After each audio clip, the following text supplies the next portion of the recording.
Hello વિદ્યાર્થી મિત્રો, તમારું માનવ ક્લાસીસમાં ફરી હાર્દિક સ્વાગત કરું છું. તો આજે આપણે ધોરણ 8 નો સંસ્કૃતનો 8મું અને 9મા પાઠનું આઈડીએસ વાપોતીનું સોલ્યુશન જોવાનું છે. એટલે આ સેમના પહેલા પાઠના બધા જ પાઠ 1 થી 9 કમ્પ્લીટ થઈ જશે આપણી ચેનલમાં, જે તમે પ્લેલિસ્ટમાં જોઈ શકો છો, અને તમારો કોઈ બાકી હોય તો તમે તેમાંથી પૂરી શકો છો.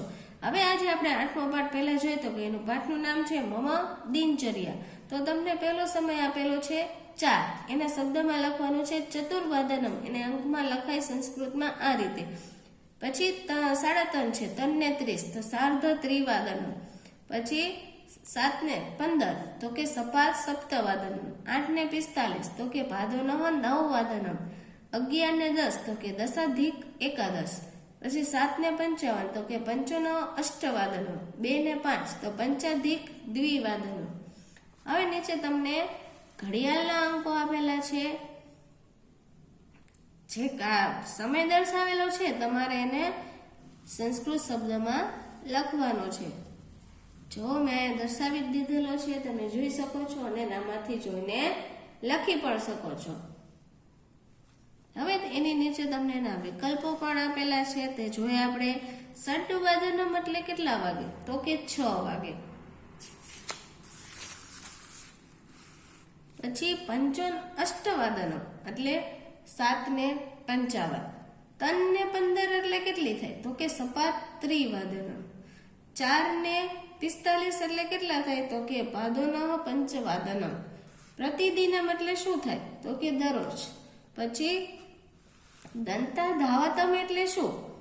તો કે દાંતણ કરવું. પછી મમ ઇતસ્ય કહ અર્થ? તો કે મારી. હવે છે પ્રાતઃ કાલે મમ માતા ખાલી જગ્યા કરોતી, તો કે ગૃહ કાર્ય. 9 વાદતઃ ખાલી જગ્યા અધ્યયનમ કરોતી, તો કે 10 વાદનમ પર્યતમ. 6 વાદને બાલકઃ કુત્ર આગચ્છન્તિ, તો કે ગૃહમ. હવે છે સાયનમ કદા અહમ ક્રીડાત ગચ્છામિ, તો કે સપાત 6 વાદને. સાયમ ખાલી જગ્યા કરોતી, તો કે પ્રાર્થના. રાત્રો સાર્ધ અષ્ટવાદને ખાલી જગ્યા કરોમી, તો કે ભોજનમ. પછી છે બાલકઃ કદા શયનમ કરોતી, તો કે રાત્રો દ્વાદશ વાદને. આ બાજુ છે ખાલી જગ્યા. પેલી ખાલી જગ્યા છે અહમ ખાલી જગ્યા યોગાભ્યાસ્યામ કરોમી, એટલે યોગા કેટલા વાગે કરે છે? સાર્ધ ષડવાદતમ અથવા સપ્તવાદનમ પર્યતમ. અહમ ખાલી જગ્યા અધ્યયનમ કરોમી, તો કે 9 વાદનતઃ 10 વાદનતઃ પર્યતમ, એટલે કે આટલા ગાળામાં કરીએ છીએ. સાયમ ખાલી જગ્યા અહમ ગૃહમ પ્રતિ આગચ્છન્તિ, તો કે 6 વાદને. ખાલી જગ્યા પર્યંત પુસ્તકમ પઠામિ, તો કે સાર્ધ સપ્તવાદનમ અથવા સાર્ધ અષ્ટવાદનમ. હવે નીચે ખરા ખોટા આપેલા છે 2, તો એમાં પહેલું ખરું ખોટું છે યોગાસન પૂર્વે દુર્ગમ અલ્પાહાર ચ કરોતી, તો કે ખોટું. વિદ્યાલયે અહમ ગણિતમ માતૃભાષા ચ પઠામિ, ખોટું. સાધનમ અષ્ટવાદને ભોજનમ કરોમી, તો કે સાચું. હવે નીચે છે સંસ્કૃતમાં ઉત્તર આપો. તો આપણે જોઈએ પહેલો પ્રશ્ન, ભવાનમ કદા ઉત્તિષ્ઠતિ, તો અહમ 6 વાદનમ ઉત્તિષ્ઠતિ. ભવાનમ કતિ વાદને ગૃહ કાર્ય કરોતી, તો કે અહમ પ્રભાતે 9 વાદનમ તઃ 10 વાદનમ ગૃહ કાર્ય કરોમી. હું 11:30 વાગે ભોજન કરું છું, તો કે અહમ સાર્ધ એકાદશ વાદને ભોજન કરોમી.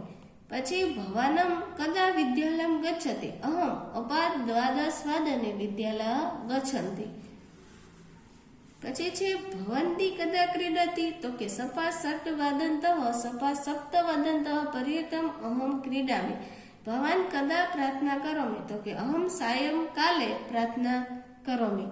રમેશ 10 વાગે સૂએ છે, તો રમેશ 10 વાદને શયનમ કરોતી. પાછળ તમને ઘડિયાળ દોરી સંસ્કૃતમાં સમય દર્શાવવાનો કીધો છે, મેં દર્શાવેલી છે, તમે જોઈને દોરી શકો છો. હવે નીચે સમાનાર્થી શબ્દ આપેલા છે, તો પટમ તો વસ્ત્રમ, વાર્તાલાપ તો સંભાષણમ, શાલા તો વિદ્યાલય, દિનમ તો દિવસ. પછી સાયમ તો સંધ્યા, દુર્ગમ તો શિરમ.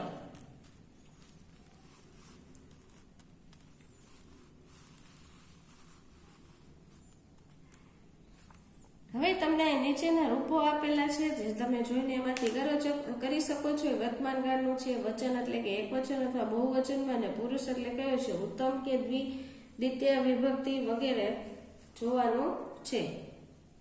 હવે નીચે તમને આપેલું છે કૌંસના આપેલ શબ્દનો ઉપયોગ કરી પ્રશ્ન વાક્ય બનાવો. તો કે આ શબ્દ આપેલો હોય, જે મેન શબ્દ હોય જેમાં અષ્ટવાદને કાઢીને અહીંયા લખેલું છે કતિ, એવી રીતના આપણે કયા સમયનું કાઢીને અહીંયા લખવાનું છે. પછી અહીંયા મૂલ્યમ શબ્દ રૂપીય કાલી, તો એ કાઢી નાખવામાં આવેલું છે, જગ્યાએ કિયત લખેલું છે, એટલે પ્રશ્ન વાક્ય બની જશે. આ બાજુ પણ એવું જ છે. તો એમાં જામનગરે કાઢેલું છે, એની જગ્યાએ કૂત્ર લખેલું છે. પછી આમાં પુષ્પમ કાઢીને કિમ, રાજેશા મંદિરમાં, બે વસ્તુ છે એટલે બે વાર કરવાનું છે. એકવાર મંદિર ઉદ્યાનને કાઢ્યું છે એટલે કૂત્ર, અને એકવાર મંદિરને એટલે કૂતહ, એટલે કે કઈ જગ્યાએ એકવાર ઉદ્યોગનું કાઢેલું છે. પછી બાલકઃ ક્રીડનાથ ક્રીડાંગઃ ગચ્છન્તિ, એમાં 3 વાર છે, તો એવી રીતના અલગ અલગ કરવાનું છે. કિમર્થમ એટલે ક્રીડાનાથમાં કાઢેલું છે. પછી ક્રીડાંગણને કાઢ્યું એટલે કૂત્ર આવ્યું, અને પછી આગળના બાલકાને કાઢ્યું એટલે કહ આવ્યું. એવી રીતના પ્રશ્ન વાક્ય બનાવવાના છે. હવે નીચે કોષ્ટક આપેલું છે, એના ઉપરથી તમારે વાક્ય બનાવવાના છે. જે આપણે અંગ્રેજીમાં પણ ગ્રામરમાં કેટલી જગ્યાએ આવે છે કોષ્ટક, એવી રીતના જ છે. ચાલો આગળ જોઈએ. હવે તેનું ભાષાંતર તમને નીચે આપેલું છે, તમે આમાંથી જોઈને વાંચી પણ શકો છો.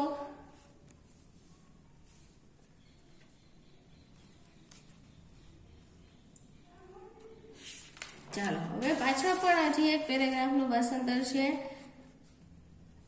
અને એની નીચે તમને સમયપત્રક જોઈને વાક્યો બનાવવાના કીધા છે, જે મેં બનાવેલા છે, તમે આમાં જોઈ શકો છો.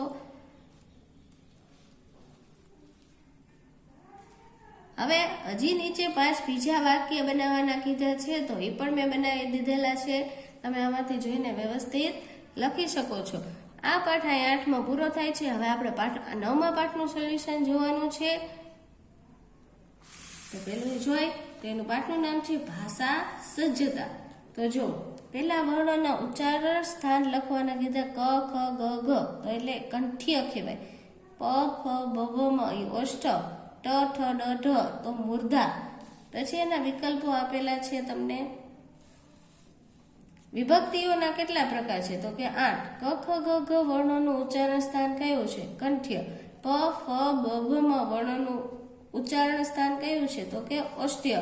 કર્તા માટે કઈ વિભક્તિ પ્રયોજાય છે, તો કે પ્રથમા. ક્રિયાપદના મૂળ રૂપને શું કહે છે, તો કે ધાતુ. ક્રિયા જેના માટે થઈ હોય તેના માટે કઈ વિભક્તિ વપરાય છે, ચતુર્થી. નીચે આપેલ કઈ ઉદાહરણ તૃતીય વિભક્તિ માટે લાગુ પડે છે, તો કે ગજે. હવે નીચે આપેલું છે એમાં ખાલી જગ્યા વિભક્તિ જેના આધારે ક્રિયા થતી હોય તે દર્શાવે, તો કે સપ્તમી. અસ્મદ એટલે ખાલી જગ્યા, અને યુસ્મદ એટલે ખાલી જગ્યા, હું અને તું. હવે ખરા ખોટા છે. અપાદાન વિભક્તિમાં નામનો જેની સાથે સંબંધ હોય તે દર્શાવવામાં આવે છે, તો કે ખોટું. દરેક વર્ણના ઉચ્ચારણ સ્થાન એક સરખા હોય છે, ખોટું. ધાતુના મુખ્યત્વે 2 પ્રકાર હોય છે, તો એમાં આવશે સાચું. સ્વરા કોને કહે છે, તો કે જે વર્ણોનું ઉચ્ચારણ સ્વતંત્ર રીતે થઈ શકે છે તેને સ્વર કહે છે. હવે પ્રશ્ન જવાબ પાછળ બીજો છે, સ્વર કેટલા છે અને કયા કયા. તો આપણા સ્વર છે એ બધા લખવાના, કુલ 13 છે. વ્યંજન કોને કહે છે, તો કે કુલ 33 વ્યંજન છે.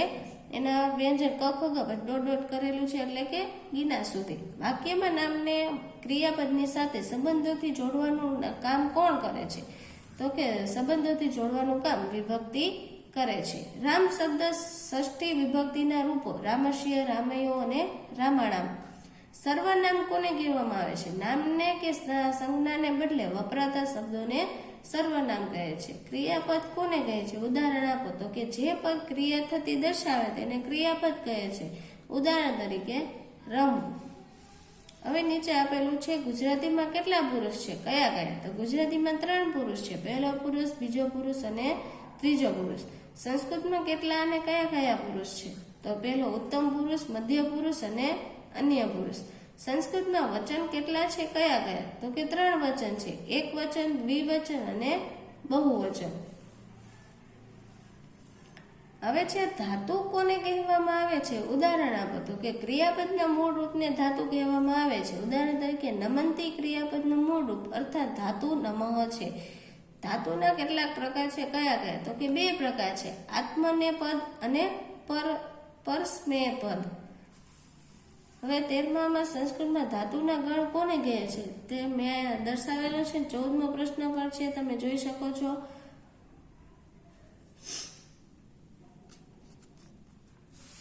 આ બાજુ તમને કોષ્ટક બનાવવાના કીધા હતા સર્વનામના, તે પણ મેં બનાવી દીધા છે. પ્રથમમાં પુરુષો, દ્વિતીય અને ષષ્ઠી પુરુષનો, તો એ પણ તમે આમાંથી જોઈને લખી શકો છો.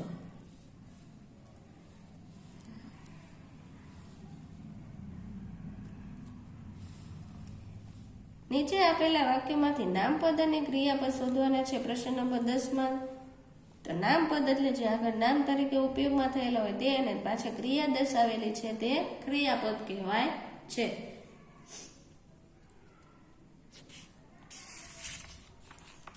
ચાલો, આ પાઠનો અહીંયા વિરામ થાય છે. તો સંસ્કૃતના તમામ વિડીયો આપણે પ્લે લિસ્ટમાં તમને જોવા મળશે. જો ઓલ ઓવર વિડીયોમાં તમને ન દેખાય તો તમે પ્લે લિસ્ટમાં જઈને પણ જોઈ શકો છો, અને બધા સબ્જેક્ટના પણ એમાં પ્લે લિસ્ટ આપેલા છે, તમે એમાંથી પણ જોઈને કરી શકો છો. તો આ વિડીયોને આપણે વિરામ આપશું, અને તમે તમારા ફ્રેન્ડને પણ શેર કરવાનું ભૂલતા નહીં, અને તમે પણ લાઈક એન્ડ સબસ્ક્રાઈબ કરવાનું ભૂલતા નહીં.